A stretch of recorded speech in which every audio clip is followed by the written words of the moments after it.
La division temporelle est le découpage de l'histoire en grandes périodes qui s'articulent autour d'événements charnières.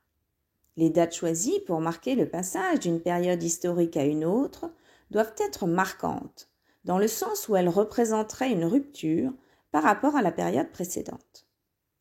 La division temporelle canonique est celle qui est enseignée à l'école. L'invention de l'écriture est considérée comme la rupture entre la préhistoire et l'histoire. C'est le début de l'Antiquité.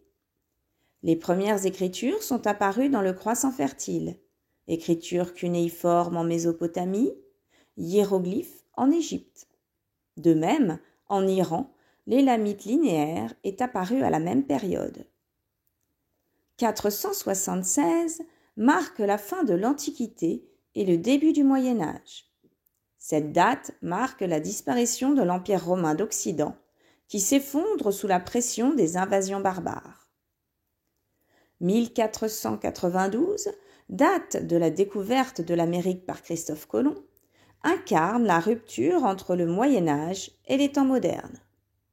Enfin, la Révolution française, qui débute en 1789, marque le début de la période contemporaine. La division temporelle canonique n'est pas toujours acceptée par l'ensemble de la communauté des historiens.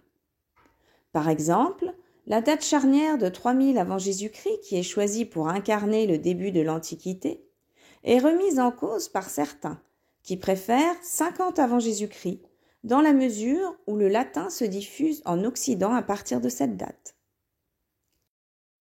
La datation de la période médiévale donne lieu à de nombreux débats. Tout d'abord, la date de 476, qui correspond à la fin de l'Empire romain, n'est pas pertinente pour certains historiens, dans la mesure où le partage de l'Empire romain en deux par l'empereur Théodose en 395 marque la fin d'un empire romain unifié.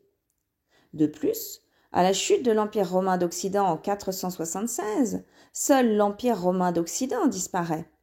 L'Empire romain d'Orient survit sous le nom d'Empire byzantin. De nombreuses dates sont proposées pour marquer la fin de la période médiévale. En effet, la découverte du Nouveau Monde en 1492 met du temps avant de représenter un bouleversement pour les sociétés européennes. Certains historiens proposent 1453, qui a une double valeur. En effet, cette date correspond à la chute de l'Empire byzantin tombé aux mains des Turcs, mais aussi à la fin de la guerre de Cent Ans. D'autres proposent 1454, qui se réfère à la création des caractères d'imprimerie mobile par Gutenberg, qui révolutionne la diffusion et l'accès au savoir. Pour l'historien Jacques Le Goff, il faudrait pousser jusqu'au milieu du XVIIIe siècle pour voir s'achever le Moyen Âge. L'historien Jean-Philippe Genet partage les vues de son collègue.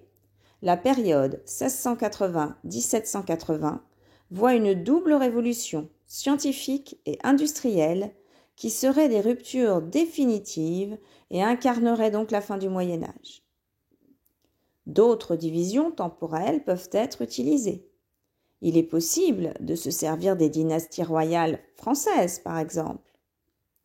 Ou alors de se servir d'un fait ou d'un règne particulier pour désigner une époque. Pour exemple, le siècle de Louis XIV ou le siècle des Lumières,